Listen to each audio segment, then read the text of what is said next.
du surnaturel, du hors commun, du jamais vu.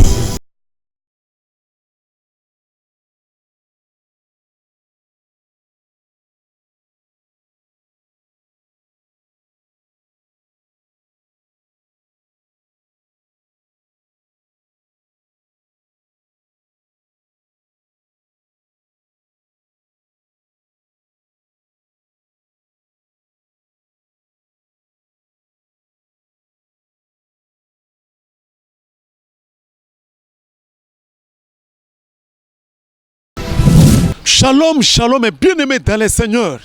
Shalom, c'est un appui sûr. Moi, je suis la voix de la sentinelle. Moumbouna Bino Badi Walesak.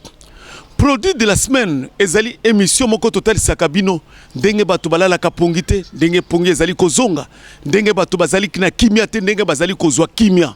Okolanda témoignage moko sikoyo, ya mwasi moko asali 19 ans et 8 mois ya souffrance, ya stérilité. Bavandi na ndaku na bango bayokani na mobali na ye. So tokokisi 20 ans, il faut tout ça la divorce. Mais moi ça zalaki mwasi ya mayele akena makolo ya nzambe koluka nzambe. Tanga koti na palais du grand roi na kata souffrance na motema na ya zolala te. Ba koti na laboratoire du Saint-Esprit. Batali ke mwasi zalaki na trompe muke denge ba déclaration ya docteur. Docteur atali ke babiloko nyonso ba trompe za bouché.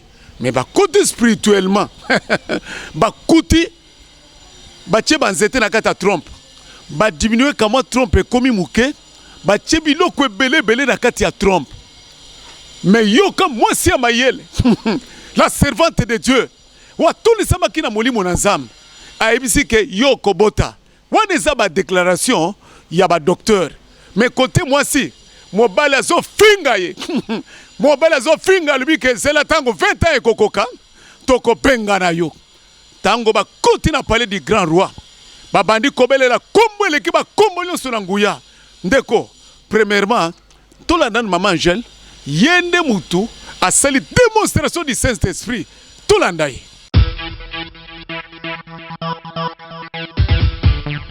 Amen église. Nzambe na biso aza bien makas. Notre Dieu est merveilleux. Il enlève l'humiliation et la honte.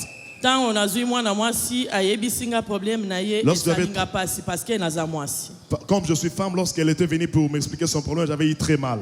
Et tant on a bandit délivrance,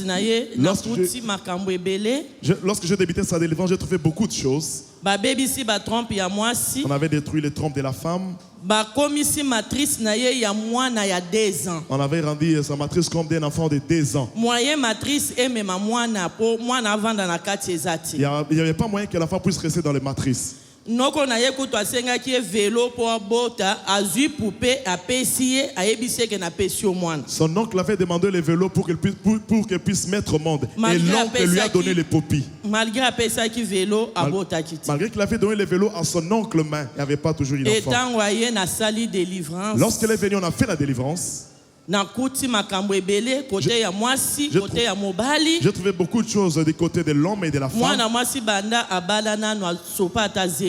Depuis qu'elle est dans le mariage, elle n'a jamais conçu. Après 19 ans et 8 mois. Après 19 ans et 8 mois, le Dieu de Walesa est vivant.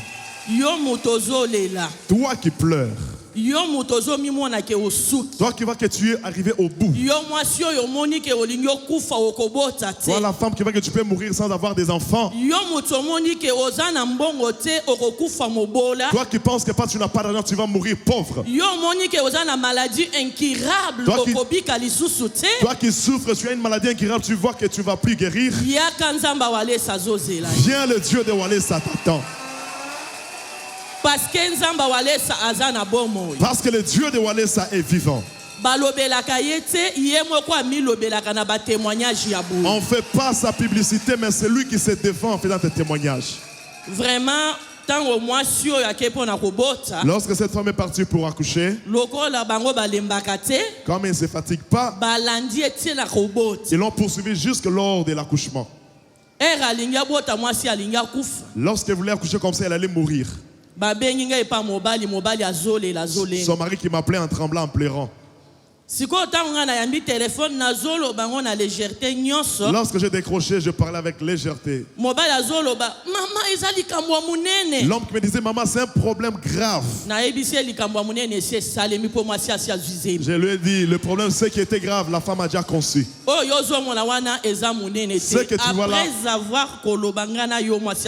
que tu vois là, ce n'est plus grave. Après avoir causé avec toi, la femme va accoucher. Je lui ai dit, touche le ventre de la femme. Lorsque l'homme a imposé sa main dans le ventre de la femme, et puis j'ai déclaré, enfant, il est temps, sort.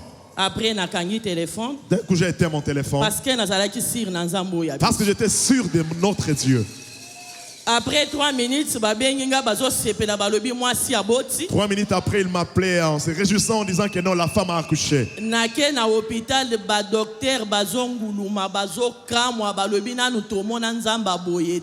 je me suis rendu à l'hôpital, il y avait des docteurs qui marchaient à 4 pattes, qui se réjouissaient en disant on n'a jamais vu un Dieu pareil. J'ai trouvé on a enfanté l'enfant qui n'avait même pas 1 kilo. Si le Dieu de Walesa a déjà béni, il a béni. On lui disait non, prends l'enfant, va le mettre dans le couveuse. Elle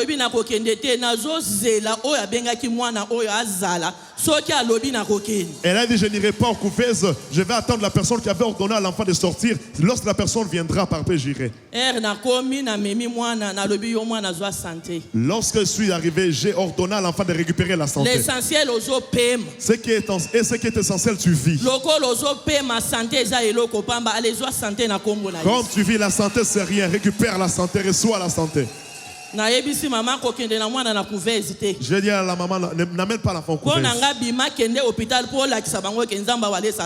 Pour moi, sors, rentre avec l'enfant à la maison pour leur prouver que le Dieu de Walesa est puissant. Que Dieu de Walesa nous...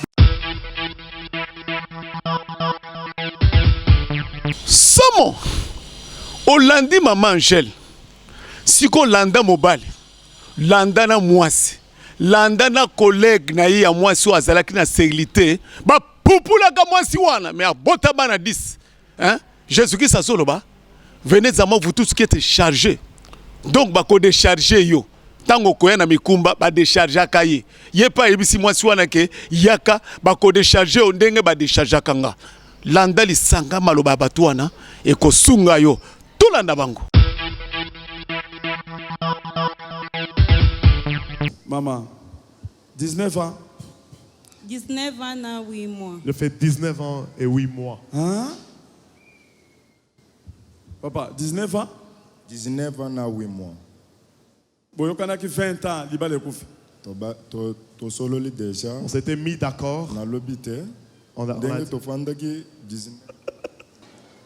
basali na mikanda bango mibale bazo benga na mwasi na libala alobi nga na kolongwa te nga na zali ndumba te nga na kofanda ka ba bengani ye tellement que trop c'est trop nde basali mikanda na mobali 20 ans soki ekoki akokendi basali 19 ans et 8 mois bala moko mwana ye ko bim tala mobali ndenga zo tala mwana azo sa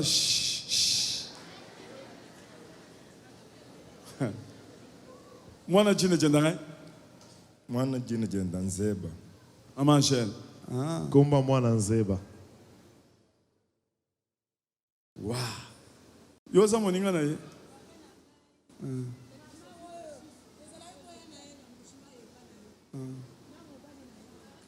Oyebi maman aboti bana so combien? Oya aboti oya salaki pe bambula zo bota te. Elle a fait beaucoup d'années. To bondeli pona ya yoko bota bana ma passe à ce qui 3 fois. Elle m'avait. Vous en avez bana combien news? 10. C'est quoi le que ayebi mama oyo tango babanda ko ya na mbushima e pa na ngo pona robota bazaki na yepe babanda ko ya na yeba yebani depuis kal. Kanga kanzamba walesa akoti kote talanga ni mutapesi nga mwana. Ah. Okuti bango na zando bazo swan. Ah. Tambola bakoko selanga tamwana na nzela nazwa ngana yoki soni pona kokabola bango na lobinza bazo fingana na nzela wenze azandu na wenze na lobinza mbe na ngai ozoyokisa papa na nga soni mpo na mama oyo awuta mbujima ina mobali na yo balandi yo balobi biso kaka tokotika walesa te ka mokolo tokobota mwana ngambala moko na tali boye moyen kokabola bango lisusu na zando ezali donc bazofingana na zando mobali alobi ke nga nazoluka ata bakosela nga mwana na nzela ya azoyokela mobali zuwa nga nalobi botika nzambe awalesa te ntango nga nakei nalobi nzambe koyokisa papa na biso soni te mpo na mama oyo tala mobali asuki nzambe na ngai moyen koloba lisusu eza na wenze papa na ngai na wenze yo yebisi bango ke ngai na mona makambo kanga makana wale okanga makana nzamba walesa bawuti mbushima ibalandi yo tango yake abalobi biso tozokanga ka walesa tokotika nzamba walesa tokozwa mwana yebisa mutu aza pembeni ngai nakangi pe walesa Je m'accroche à Walesa jusqu'à ce que je... Incroyable mais vrai. Mouto ba déclaré qu'il n'est pas docteur. Docteur batali ke ba trompe nyon so ezali bouché. Moyen abotali sous so ezate. Mobali azali ko finga ina kati ya zanto. Ba docteur ba lubi ke moyen abot ezate. Bango ba signé 20 ans, ba lubi ke soto kokisi 20 ans to panzana. Mais à côté na palais du grand roi. Ba pupuli kaka muke boy. Ba trompe ezalaka muke. Mwana ba botaka azalaki muke. Ba lubi ba tie na kati ya couveze. Ba kokite kocha. Maman jela ya sambeli makambo yo se zongi normal. Ozana problème nini? Oye koki koleka mwasi oyo asali 19 ans. Et oui moi zo botate, mais tango aye ba fongoli matrice, ba fongoli nyonso, makambo yo se zaleka impossible et comme possible. Omoni ke ba tuminga balobaka eza ba kisi. Yo somona kisi na kisi bengana kisi, hein? Ozovanda na kiti na yo pour landi bilobela ya bato. Omoni mwasi oyo aya koti na cortège akangi matoi na ye tango atelemi ba pupuli na yebisio ke biloko nyonso banzeto ezalaki na kati ya ba trompe ezalaki na kati ya bushaki nyonso bandoki ebi makate bimi amemi mwana esengo ezongi na yo omoni ndeko fandi wana ovandi po yokaki hein yo yokaki yo yibibi ke biblia ezali koloba la foi vient de ce qu'on entend c'est la parole de Dieu. Ezali maloba bato découragement wana te découragement e koti po yokaki mais ya ko kota na cortège denga na zo biso boy ko bota ozolela e kozonga lokola basi mi bali wana ba témoigner omoni ndengo vandi wana pauvreté vandelio la devant de complications vandelio o tango vandi na motema na lobike na kokende te na zo biso ke lamuka batu nyonso ba kota na cortège ba pupula ka bango ba zonga bien.